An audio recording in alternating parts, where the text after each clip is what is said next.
Assalamualaikum warahmatullahi wabarakatuh. Halo bunda-bunda, perkenalkan saya Bidan Friska yang bertugas di Puskesmas Tempel 1.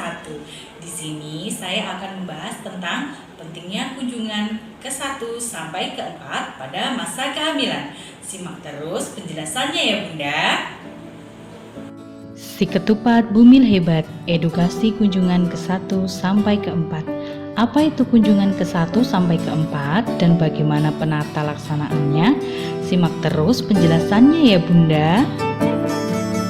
ANC atau Antenatal Care adalah layanan yang diberikan petugas kesehatan atau bidan kepada ibu hamil untuk memantau kesejahteraan janin.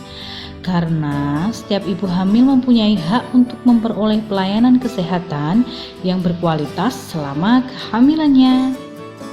Menurut Permenkes RI nomor 4 tahun 2019, ANC dilakukan minimal 4 kali dalam masa kehamilan dengan rincian 1 kali pada trimester pertama, 1 kali pada trimester kedua, dan 2 kali pada trimester ketiga. Pada masa pandemi ini, ibu hamil adalah orang yang rentan tertular COVID-19.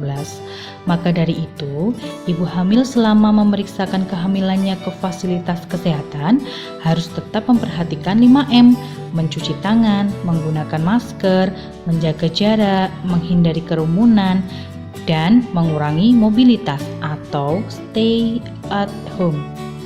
Pemeriksaan pada trimester 1 dilakukan pada usia kehamilan 4-13 minggu. Ibu hamil diwajibkan untuk melakukan ANC terpadu di puskesmas terdekat.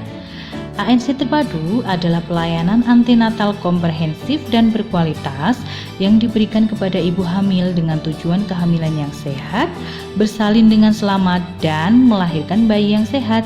Berikut adalah tahapan pemeriksaannya. Standar pelayanan ANC berkualitas mencakup 10 poin, yaitu timbang berat badan dan tinggi badan. Menimbang berat badan setiap pemeriksaan bertujuan untuk memperkirakan pertumbuhan janin.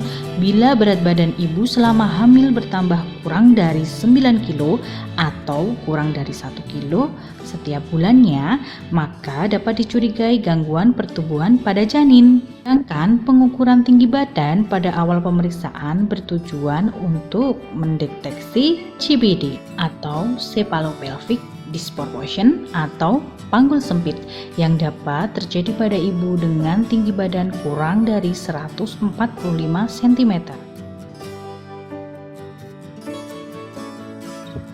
Pengukuran tekanan darah. Pengukuran tekanan darah bertujuan untuk mendeteksi hipertensi kehamilan yang juga bisa menjadi tanda preeklamsi dan eklamsi.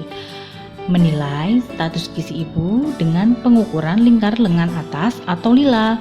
Pengukuran lila diukur pada pemeriksaan pertama kehamilan. Bila lingkar lengan atas ibu kurang dari 23,5 cm, maka ibu tergolong KEK atau kekurangan energi kronis yang dapat berisiko melahirkan bayi dengan berat badan lahir rendah. Pengukuran tinggi fundus uteri. Hal ini dilakukan untuk memperkirakan pertumbuhan janin. Bila TFU tidak sesuai dengan usia kehamilan, maka perlu dicurigai terdapat gangguan pertumbuhan pada janin. Menentukan presentasi janin dan detak jantung janin. Menentukan presentasi janin dapat dilakukan pada akhir trimester kedua atau usia kehamilan 28 minggu. Dan terus dilakukan di setiap kunjungan selanjutnya. Tujuannya untuk mengetahui letak dan posisi janin. Apabila bagian terbawah janin bukan kepala, dapat dilakukan penata laksanaan secepatnya. Pengukuran detak jantung janin pertama kali dilakukan pada akhir trimester pertama atau usia kurang lebih 16 minggu dan terus dilakukan pada pemeriksaan selanjutnya. Tes normal DJJ adalah 120 sampai 160 kali per menit. Memeriksa status imunisasi TT atau tetanus toksoid pada ibu. Imunisasi TT dapat mencegah terjadinya tetanus neonatorum atau kejang pada bayi. Ibu setidaknya sudah harus berstatus T2 agar mendapatkan perlindungan. Ibu dengan status T5 tidak perlu mendapatkan suntikan imunisasi TT lagi. Pemberian tablet zat besi atau tambah darah. Hal ini untuk mencegah terjadinya anemia zat besi pada ibu yang dapat mengakibatkan perdarahan saat bersalin. Ibu hamil dianjurkan untuk minum tablet tambah darah minimal 90 kali selama kehamilan. Pemeriksaan laboratorium. Pemeriksaan laboratorium terbagi menjadi dua, yaitu rutin dan khusus. Pemeriksaan rutin adalah pemeriksaan yang wajib dilakukan ibu pada masa hamil, yaitu golongan darah, hemoglobin dalam darah, HIV, HBsAg, sifilis, urin rutin, dan gula darah sewaktu. Pemeriksaan laboratorium khusus dilakukan pada ibu hamil dengan indikasi tertentu, misalnya pemeriksaan BTA untuk ibu hamil yang dicurigai tuberkulosis. Selanjutnya adalah penanganan kasus. Bila pemeriksaan ibu mengalami tanda-tanda bahaya, maka dalam ANC juga harus direncanakan penata laksanaan solusi dari masalah ibu tersebut. Yang terakhir adalah konseling atau memberikan KIE pada ibu terkait hal-hal yang perlu ibu ketahui seperti kesehatan ibu, perilaku hidup bersih dan sehat, peran keluarga dan suami dalam mendampingi ibu, tanda bahaya kehamilan, persalinan dan nifas, dan lain-lain. Dalam pemeriksaan ANC terpadu di puskesmas, ibu hamil diwajibkan bertatap muka dengan dokter umum, dokter gigi, psikolog, dan ahli gizi.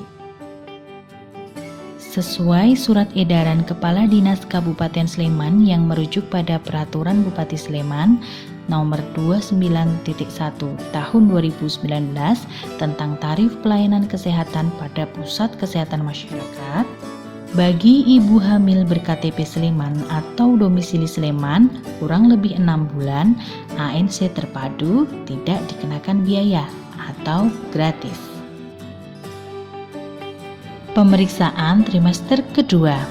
Pemeriksaan trimester kedua dapat dilakukan pada usia kehamilan 14-28 minggu. Pemeriksaannya meliputi pengukuran tensimeter, menimbang berat badan, mengukur tinggi fundus uteri, melakukan palpasi abdomen untuk menentukan presentasi janin, dan cek detak jantung bayi untuk mengetahui kesejahteraan janin. Pemeriksaan trimester ketiga. Pemeriksaan trimester ketiga dapat dilakukan pada usia kehamilan 28 sampai 40 minggu. Pemeriksaannya meliputi pengukuran tensimeter, timbangan berat badan, ukuran tinggi fundus uteri, palpasi abdomen atau menentukan letak janin, dan cek denyut jantung janin. Pemeriksaan trimester ketiga atau kunjungan keempat meliputi pengukuran tensimeter, penimbangan berat badan, mengukur lingkar lengan ibu, mengukur tinggi fundus uteri, melakukan palpasi abdominal untuk menentukan presentasi janin, dan cek detak jantung. Pemeriksaan laboratorium berupa hemoglobin darah dan urin rutin. Pemeriksaan hemoglobin darah pada ibu hamil trimester ketiga bertujuan untuk mendeteksi terjadinya anemia karena pada usia kurang lebih 32 minggu ibu hamil mengalami hemodilusi atau pengenceran darah yang mengakibatkan kadar hemoglobin darah menurun. Pemeriksaan urin rutin untuk mendeteksi adanya protein pada urin rutin dan masalah pada urin yang lainnya. Pelayanan ibu hamil hebat.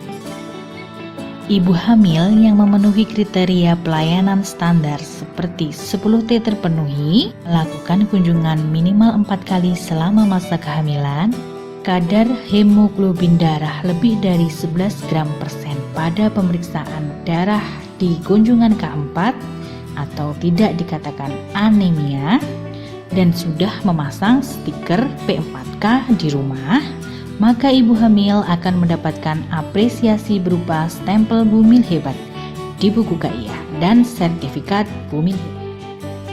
Setelah melakukan tatap muka dengan bidan, pada kunjungan keempat, ibu hamil wajib bertatap muka dengan dokter umum. Sesuai surat edaran Kepala Dinas Kabupaten Sleman yang merujuk pada Peraturan Bupati Sleman Nomor 29.1 Tahun 2019 tentang tarif pelayanan kesehatan pada pusat kesehatan masyarakat, ibu hamil berKTP Sleman atau domisili Sleman yang melakukan pemeriksaan K4 di puskesmas tidak dipungut biaya atau gratis.